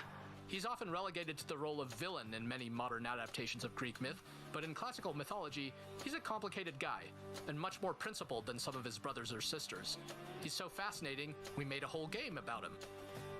As the god of the dead, Hades has an imposing reputation to live up to, so he even has a monstrous pet in the three-headed hound of hell, Cerberus. The idea that this savage beast was still somebody's pet dog crystallized how we wanted to portray the gods in Hades, that despite being immortal and all-powerful, they're not so different from the rest of us. Though, let's not forget Zagreus. We've heard from many players who figured Zagreus was a god of our own creation. After all, who's ever heard of Hades having any kids? But according to some ancient sources, he did. Greetings, Father. My ransacking was a delight, thank you for asking. So I'll just be on my way again. In classical mythology, Zagreus is a little known Короче, там chthonic god, meaning a god персонажи of the взяты именно по underworld, классической sometimes associated with Dionysus, the god of wine. венгерской But in other мифологии. cases, he is associated with Hades. И все персонажи вот на самом деле были вот этой мифологии. We were so drawn to answering these questions that they form the basis for the entire story of this game. If you're the prince of the underworld, who do you get as your personal trainer? That would be Achilles, a near-invincible warrior in his day, once called the greatest of the Greeks. Good to see you, lad. Despite the circumstances, remember your training out there. The pain of death is but another obstacle. Hades takes place after his untimely demise during the Trojan War, once he's had a lot of time to reflect on his life choices. Achilles lived in glory, so he's got an okay gig in the afterlife, but some wretched souls end up in a really bad spot in the underworld. And for better or worse, they get to meet Megara. Ever stubborn, are you? Maybe my whip might make you reconsider whatever it is that you're attempting here. She is one of the three Fury sisters tasked with torturing some of the absolute worst souls for all eternity. And in our game, she's also tasked with making sure Zagreus doesn't make it out of the underworld.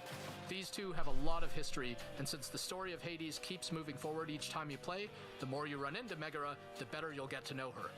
There's also Thanatos. He may decide to drop in on you when he isn't busy whisking the souls of the recently departed to the underworld. Thought you could just get away А разве перевозкой занимался не этот, как же его там, Харон? Though represents more of a peaceful death than, say, the kind that happened a lot during something like the Trojan War. So even though he can seem a little sinister at first, in the spirit of the mythology, we wanted our Thanatos to have a gentler side. Thanatos has a couple of brothers in Hades, such as Hypnos here, the personification of sleep. Paul says here one of the wretched thugs got you. Too bad. When he's not dozing on the job, Hypnos can comment on every single possible way you can die in this game, of the dozens and dozens of different possibilities. Where did all these gods of the underworld come from anyway? According to the Theogony, an ancient Greek creation myth by Hesiod that introduces all the gods and their ancestors, many of the chthonic gods came from Nyx, the personification of night. Darkness guide you, child. You have outgrown this house. Of that I am now certain. Should you return again here, I shall keep you safe. She is a primordial goddess, meaning she is much older even than Hades or the Olympians. And in our game, she has an important role in the underworld, not the least of which is helping you unlock some of your hidden power. There are 30 different characters to meet and grow closer to the more you play можно не Hades. рассказывать подробно о Хейдес, потому что стопудово уже многие так в нее играют, кто-то даже прошел. И они только сейчас подробно рассказывают об игре, как еще будет. Да. Блин, игра просто уходит на новых консолях, они... Это не просто игра, а именно выход на новых консолях. Так, еще одна подборочка.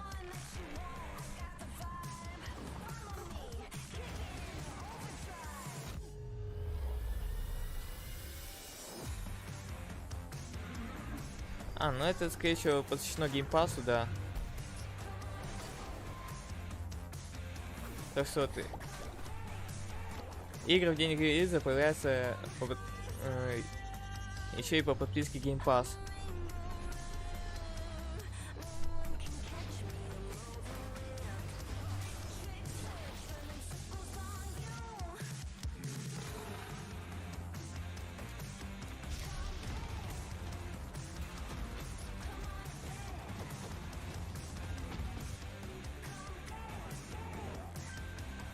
Серьезно, и это тоже туда запихну я.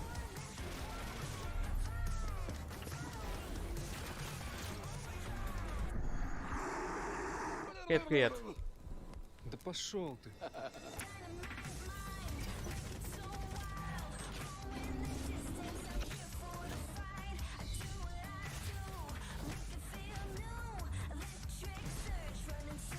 Так довольно красивые подборочки у них.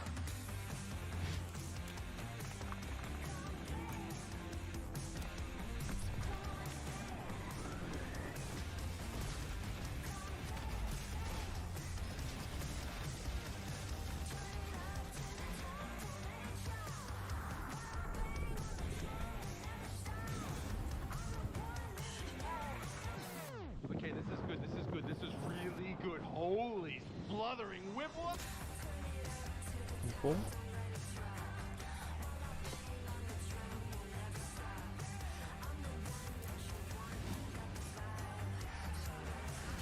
Причем как проекты, которые уже вышли, так и те, которые только выйдут.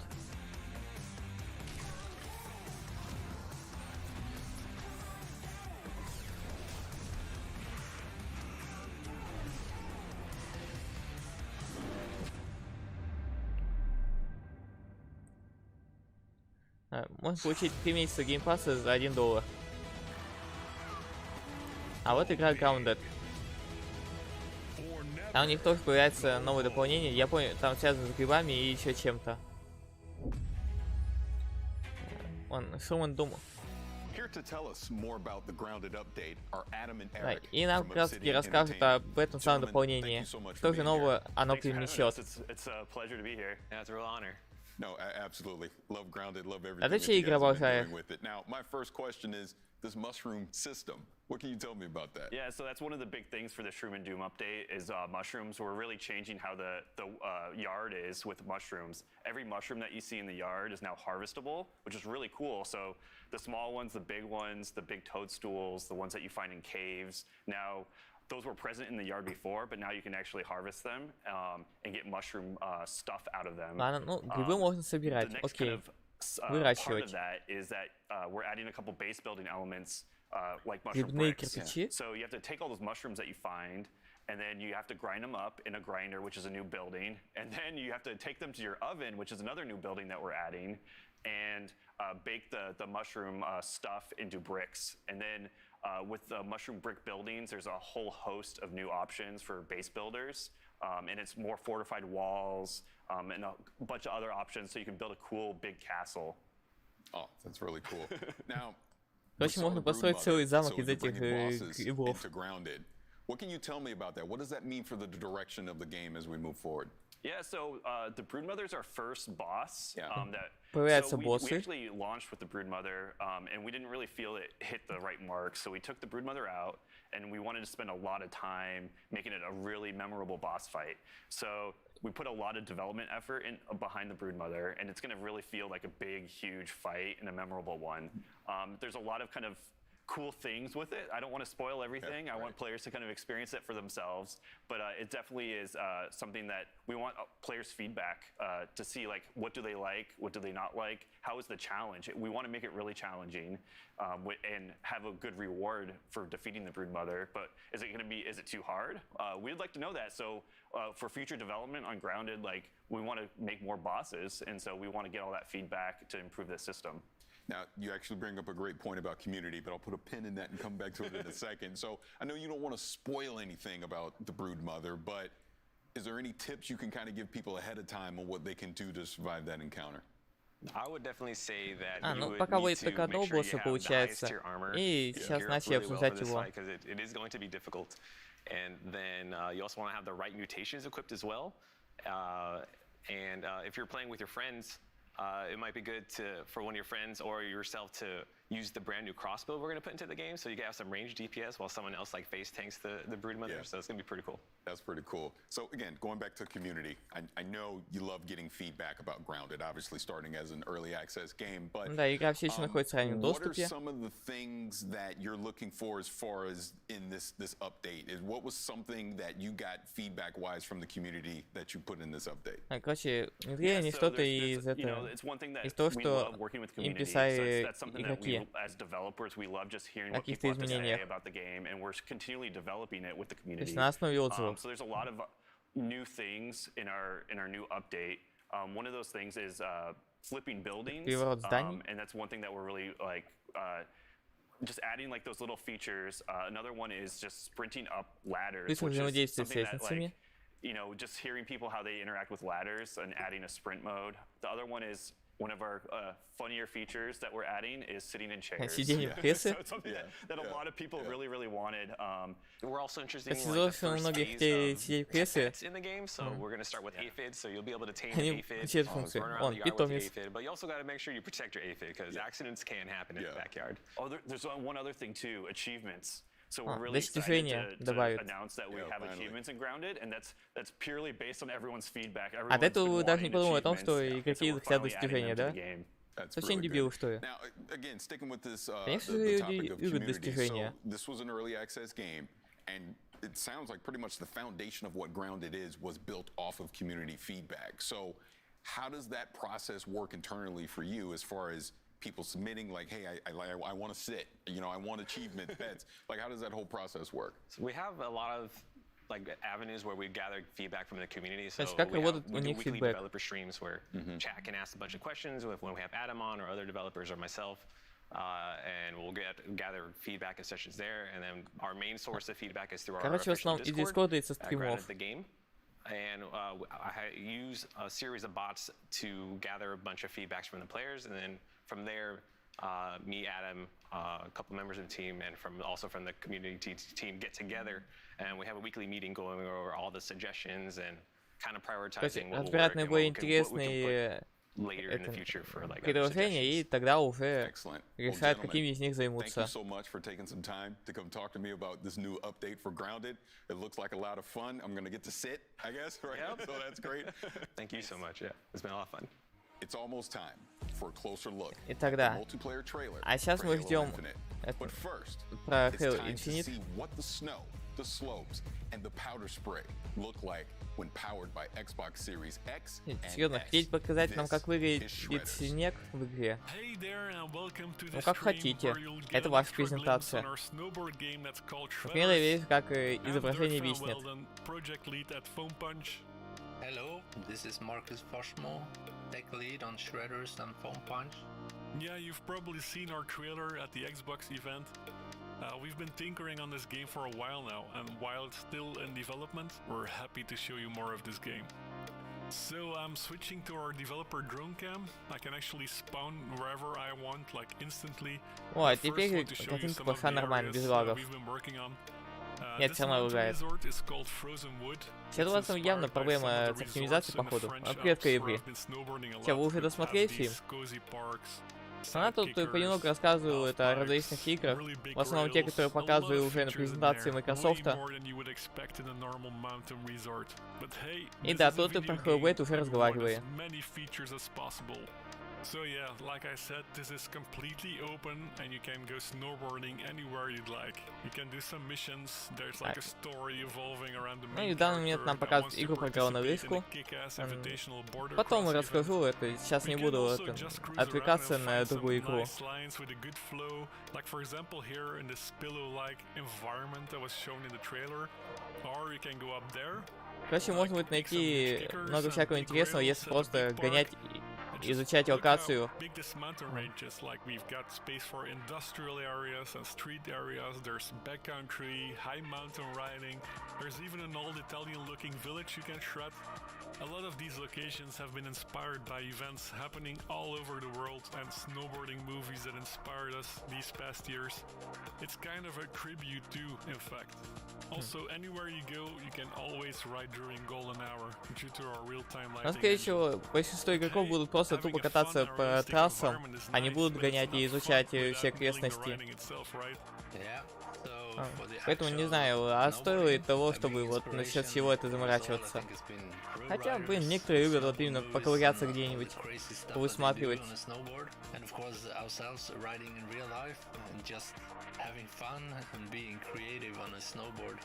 Уже столько игр выходило про сноуборд, тем более.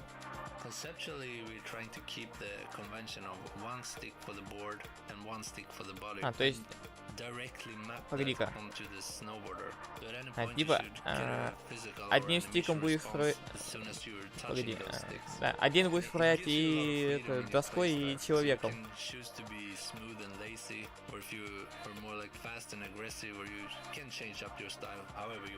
Бум, свалился. Stylish while still being very reactive. So that's a big challenge, and we had to create a complete animation system dedicated just for this. And here you can see the board interacting with the snow. He puts some weight into his turn, and he really digs in those edges into the snow. Very clean carve. Or you can just use the Он, например, Ubisoft показали у себя еще игру-то Republic Riders. У них еще есть игра Стив, где тоже горнолыжка. Сказали бы, чем вот эта игра лучше, чем те. So for the trickster system, we're trying to give as much control as possible to any trick you've seen in a movie or any crazy trick that you can imagine, while still making it look great. Every grab. Ну да, как же это симулятор сноуборда без трюков. So for a really big spin, you have to get the timing down in the takeoff. And while you're in there, you keep your body tight, so you keep spinning at that high rate. And then it's just a matter of putting down your feet when it's time to land. When we succeed, it looks very simple and natural. So that is what we're trying to achieve. A really fun snowboard game. Ничего особо отличающего обычного горнолыжного симулятора я не услышал.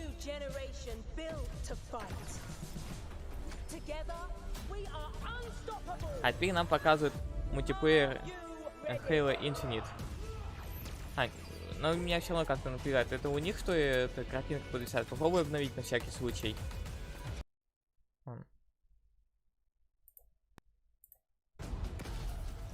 Ну да, это у них что-то картинка подвисает. Ну, звук-то идет нормально.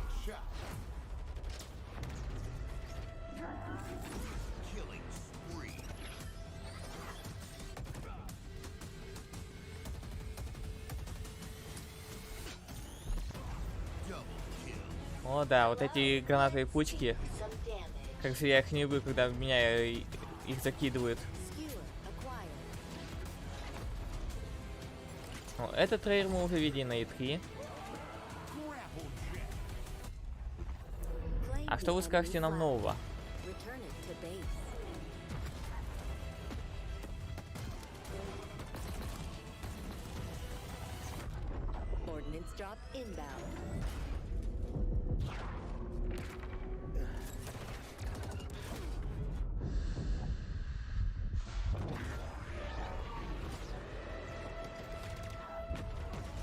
Flag is ours. Please call at your earliest convenience.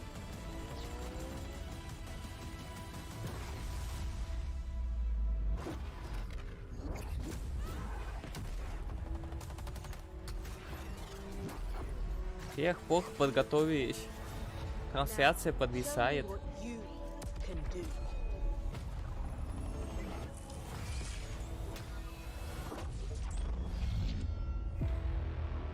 Ну, вообще красиво он сейчас рубанул.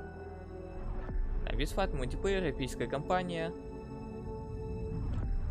Давайте нам немного подробностей. Выйдет в новогодние праздники. I am so excited to have Tom, Alex, and Quinn from 343 Industries. Gentlemen, thank you for being Так, here. а теперь нам расскажешь немного поподробнее об игре. I've watched this multiplayer trailer numerous times. И походу, да, будут обсуждать именно мультиплеер. A new day is upon us. A new generation built to fight. Together, we are unstoppable. Are you ready? All right, now who is this character? She looks like she's in charge. Your senses are right there. She's very much in charge. That's Commander Lorette. She's in charge of the Spartan Academy, which is the kind of contextual wrapper that the whole multiplayer universe. Короче, это именно такой вот персонаж для мультиплеера, который тренирует спартанцев.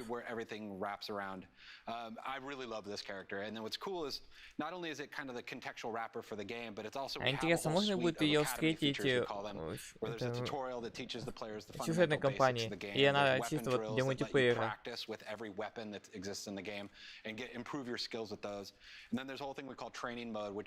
Тренировочный режим.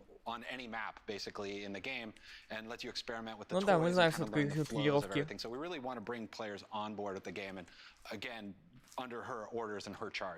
Now, I want to go to 50 seconds in the trailer because there was a lot of action going on, and I want to check that out.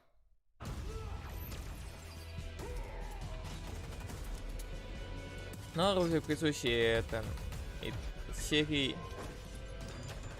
Как без этого? Оружие не сильно меняется. Конечно, появляется со временем новое оружие, но все равно это основной набор не особо.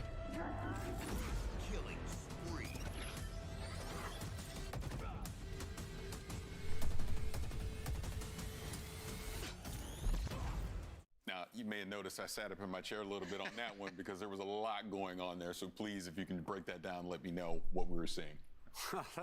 Обычно это сетевые бои во вселенной Фейла. But some of the things that I really love when I look at that trailer is that first sequence where the player they have the bulldog shotgun, they're running through. Вот когда начинают показывать чуваки, почему-то у них лагает трансляция. The commando off the rack, put some shots in, load sensor, like there's all sorts of different things that. А вообще-то Костя уже ушел. That's the sandbox. That's what we call the sandbox. The toys. Там у него компьютер заняли. А, кстати, вот трансляция начала лагать вот буквально минуты 15, наверное, назад. Вот на последних двух играх. Вот именно во время показа роликов игры. Just a movie for cinematic experience. Like that is the game that if players are good enough, put in time, they can actually do the things that you see in that trailer. Ну да, главное иметь скилл, а там уже все так и не вытворишь. Это можно в любой игре отнести. Расскажите что-то новое.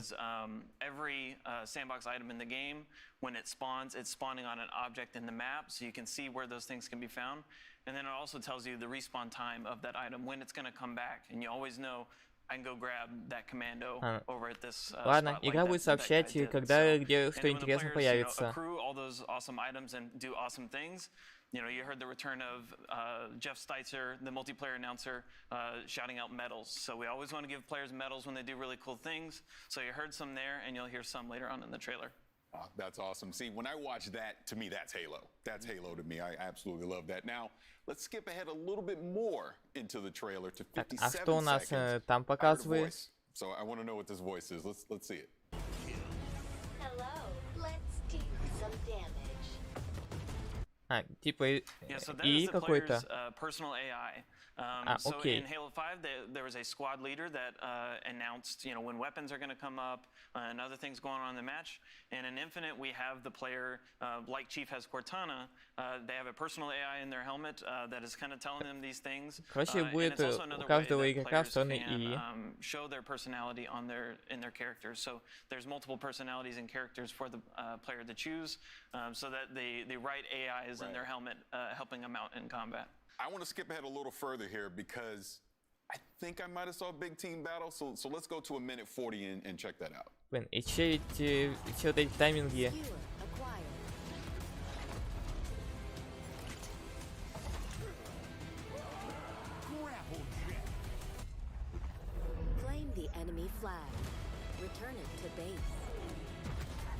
А вообще, насколько человек будет рассчитан сетевая игра?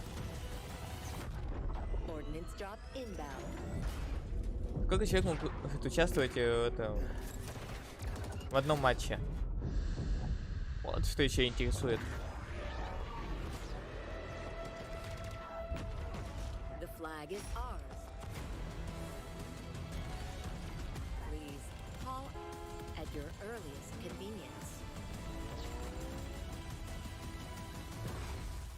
That looked like big team battle to me. What's coming new? What are we going to get in big team battle? Battle. I mean, it's not even just that. I mean, it actually opens with actually a 4v4 with a vehicles map called Behemoth at the beginning. So we actually are bringing vehicles back into the 4v4 arena. But then, yes, it definitely transitions into the 4v4. В смысле 14? А, вот 12 на 12. Это уже звучит интереснее. Но все равно это не так уж много. 4 на 4 игра 12 на 12 игроков. И это при том, что там еще будет различная техника. Talking in your ear, giving you orders, and trying to kind of encourage you to play around, but really just bringing the whole sandbox and the play style around this whole battle experience that we're building. Yeah, Tom brings up some good points there of. Ну, хотя в то же время это не Battlefield, где там на одной карте можно играть там 60-120 человек. Vehicles and items off. You got drop pods, everything. It just is like this theater of war that this time around it is this 12v12. Bigger team battle, if you will. Да, они максимум чего смогли добиться, это 12 на 12. Capture the flag match is just so beautiful and awesome, where you've got the Pelican drop the Banshee off, teams fight over it. You and your teammate are just making a beeline for the Banshee. Your teammate gets picked off by the sniper, and you're like, oh no, and then you get the skewer, take that sniper out, jump into the Banshee. По большей части из-за того, что он еще летает и довольно-таки неплохо отстреливает. That to us is what is so exciting about this version of Big Team Battle, with all of the toys, all the vehicles, the modes coming back, the maps, the brand new maps that you see there. I mean, it's going to be an amazing experience. Yeah. Все равно мне из транспорта Halo больше нравится джипарик. Let's move on. I want to go to 208 in the trailer because I think I saw a samurai. So let's check that out. Let's go to 208 in the trailer. Что ты там увидел? О, я видел там изображение мастера Чифа.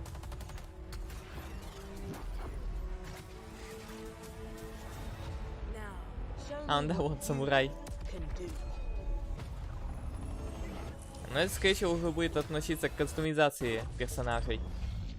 Okay, so I guess next will be a ninja because that was definitely a samurai. So kind of talk about that. So we're going to start seeing some more customization with the armor coming in. Yeah, I mean, that is a samurai Spartan armor. And so an armor you'll be able to unlock for free in the first season, which is super cool. Players will be able to equip it, gain more armor pieces and customization options for it, etc. across the season. Короче, сезон награды, как же без них. Сейчас их вообще мультиплеерные игры пихают. So there'll be a lot of other cool armors besides just the really core Halo Spartan armors. There'll be some other different kind of twists and things for players to play with. Awesome. Look, now before we get out of here, first of all, I want to thank all of you for being here to talk about Halo Infinite. I'm excited. I can't wait to get my hands on it and play it. But before we do leave, is there anything else that you want to bring up and let fans out there know about? Well, I'm excited for people to actually get their hands on it, like yourself. So, I mean, if people sign up on our Halo's Insiders program, we have in the summer we have a технический предпросмотр, типа закрытого бета-теста. And I'm just really excited for players to actually finally get to play the game we're working on. Yeah, and then on launch day, Halo Infinite Multiplayer is free to play, which is new to the franchise. The team is super excited to hopefully bring in, all sorts of fans that have potentially never experienced the franchise or haven't played it in a long time to just try it out. Come in and try it out with your friends. Me, with my buddies, if I have some friends out there that haven't played Halo before, I'm like, well, it's free. Just come on. Let's jump in, download it. Let's check it out. And if it's for you, it's for you. If it's not, then hey, it's not. But kind of think it'll be for you. So I'm excited for it. Yeah, that's the other big key of that point is PC, right? Like this is a PC game as well. Что игра выйдет не только для консольной, для ПК. So not only is it going to be console, but also PC. И это, наверное, вторая часть серии, которая сразу же будет уходить не только для консоли, но и для ПК. Потому что первую часть выпускали и для консоли, и для ПК. Ну, именно что вот на выходе игры. И вот эту буду выпускать и на консоли, и для ПК на выходе. А вот начинается со второй по четвертую часть. Выпустили только не так давно это в комплекте Master Chief Collection. А пятую так и не перенесли.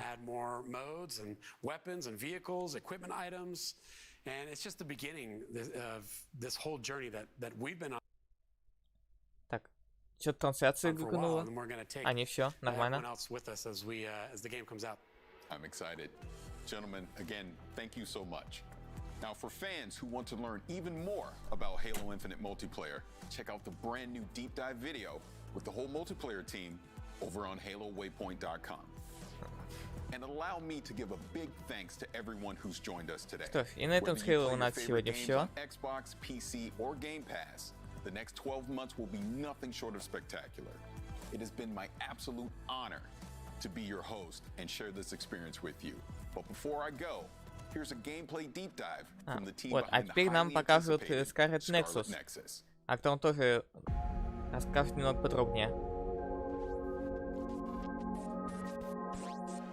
世界観を表現した世界観が収められたものになってます。で、見た目ビジュアルのこのスカーレットネクサスのビジュアルの特徴だとか、あとはキャラクターの見た目だとか、さまざまなルックスについてこのクリップでは紹介しようと思ってます。はい、この都市はこの世界の中では一番大きな都市というふうに紹介されています。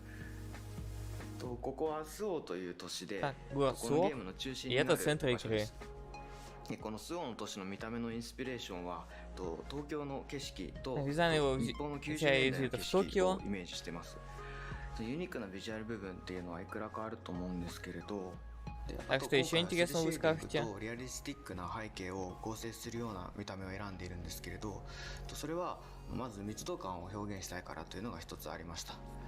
で、あともう一つはそのセルシェーディングのキャラクターとリアリスティックな映像が混ざることによってまたそこでも異質な見た目、ちょっと面白い見た目になるかなっていうのを確認しました。ただ単にセルシェーディングのキャラクターをリアリスティックな背景に置いてしまうとすごく浮いてしまって見た目が変になってしまうっていうのを懸念してたんですけれど、うまくそこを混ざるように工夫したっていうのが今回の苦労した点の一つではあります。で、例えば今映像の中で東京タワーが映ってると思うんですけれど、これは日本では有名なランドマークで海外の人も見たことがあるかもしれないものと思うんですけど、その東京タワーがものすごく大きなサイズになっていて、3000メートル富士山と同じぐらいサイズがあるんですけど、それだけ大きなもの、本当はそんなサイズない333メートルの東京タワーをそれだけ大きくすることによってちょっとおかしい異質な景色みたいのを作りたいっていうのがありました。さっき東京の都市をいろいろと Ну да, башня, которая больше 300 метров, сделать высоту 3 километра. Ну, подумаешь, 10 раз больше стало. なので東京タワーも僕たちは知ってるものだけどすごく大きなこんな大きなサイズじゃないんだけど、こういったものがこの街の中にあるってことで何かちょっと変な場所だなっていうふうに思ってほしいっていうのがありました。Короче, брали это реальные объекты, но видоизменяя ее под игру. これもさっきの東京タワーと同じで異質さを感じてほしいと思ってやっていることです。Чтобы одновременно это было что-то знакомое и что-то свое оригинальное. これが本作の特徴となる怪異という主人公たちに立ちはだかる敵なんですけれど、この見た目については私はその新規 IP、 新しい IP の新しいクリーチャーということで変わった見た目、何か興味を引く見た目にしたいというのが一つありました。Противников хотели сделать внешне странными, но интересными. というのがきっかけにありまして、実際にアーティストの力を借りてこの会議のデザインを再現しています。で、そのアーティストの表現というのはその美しさがありながらもその死の世界だとかそのネガティブなイメージとポジティブなイメージを一つにしたような幻想的な表現をする作家の方なんですけど、また彼らの動きについてこだわっているのは私たちの知っているような生き物でありそうで生き物のようであって私たちと違うものであるっていうのを表現したいっていうのがあったので、動きの中に一見動物のようで急に違うような動きをするだとか、人間のようでいて人間と違うような動きをするだとか、そんなモーションを取り込んでます。なのでモーションを作るときには人間っぽい部分だけはモーションキャプチャーを使ってるんですけど、そうでない部分は手付けなどにして人間の動きとそうでない動きをミックスさせることで不思議な動きにできないかなというのを考えていました。Короче, различные несочетаемые комбинации. キャラクターが2人いるというところで、同じ時系列から始まって、ただその同じ境遇に置かれている一つの物語をそれぞれの視点から描いていく。で、それぞれ視点で描くことで、その時片方の視点では見えなかった状況とかを別の視点ではこう楽しんでいただける、そういうストーリーの楽しみ方を皆さんに提供したいと思って今回2人の主人公を用意しました。Значит, два персонажа, и история рассказывается с разных точек зрения. Так, у одного выстрелено чувство справедливости. 自分が怪から救われたっていう経験を持っていて、でその経験から自らも怪と抜群に志願して入隊したっていうキャラクターになっています。はい。そしてもう一人がこちらのカサネランドールですね。И второй персонаж. 彼女はですね、非常に優れた超能力を持っている、もうエリートと呼ばれるキャラクター обладает высокими паранормальными способностями. スカウトして入隊した非常に優秀なキャラクターです。Профессионал своего дела. 左側がですね、この重ねの視点ですね。で、右側がユイ А トの теперь 視点 нам で как раз показывают, чем же отличается. ご覧いただいた通り、ちょっとユイトの姿が見えたりとかしています。で、今重ねの方ですね、一緒に同行しているキャラクター、このキャラクターが実は未来予知の能力を持っているキャラクターで、ちょっとこのユイトたちがやられそうだなっていうのはちょっと分かるようなシーンになっています。この頃ユイトの方は今止めてますけど、これはユイトの方では入らずに Один персонаж может видеть будущее. という形で、進んでいくと、こういうふうに貝が降ってきて、同じようなこう状況に置かれてしまう。ユイトの方ではこういうふうになってるんだなっていうのは分からずに進んでいきますが、重ねの方ではやっぱりそうなったかっていう形でこう物語が進行していきますね。こういうふうにこう同じ一つのシーンでもですね、それぞれこうつながりを持って感じられる、そういうふうなストーリーラインを作ろうとして Можно увидеть одну и ту же сцену с разных перспектив. 企画から今こう発売までっていうところで、одна и та же схватка выглядит по-разному. というところももちろん企画の最初からこう作ってはいってはいるんですけど、非常にこの多くの時間を要していて、もうこの2人のこのストーリー、こう緻密にこういうふうにこう絡み合ったつながりを持った一つのストーリーとして完成させるまでにやはり2年から3年の歳月を要しております。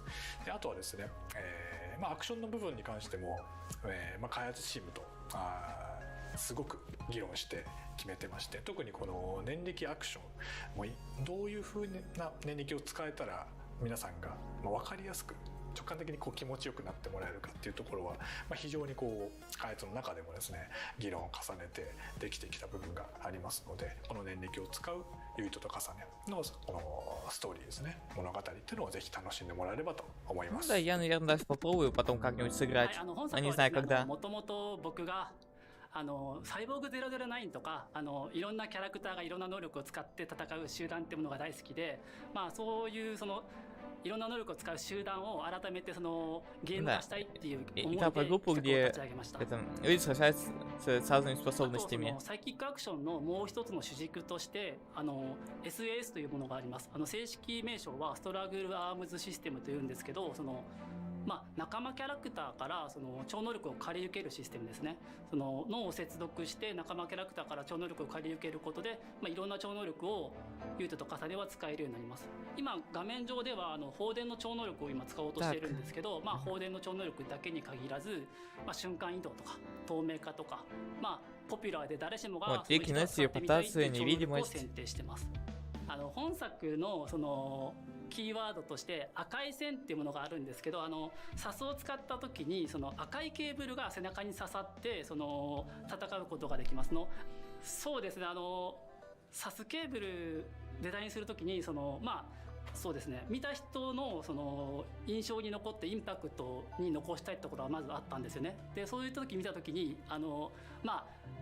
過去タイトル見た時に、例えばキングゲイナーの刺さってるケーブルだったりとか、あとはそうですね、日本のアニメのガンツなんかもケーブルが刺さって戦う様っていうところがすごくクールだったので、Я не очень понимаю, о чем они, ну да インスパイアされ ладно. ながらデザインっていうものを進めた経緯がありますね。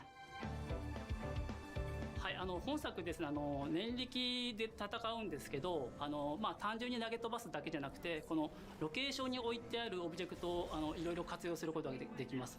今工事現場にあるので、工事現場のロケーションなのでダンプを上から落としたんですけど、そのようにロケーションに合ったオブジェクトを自分なりに扱うことができるってところが、は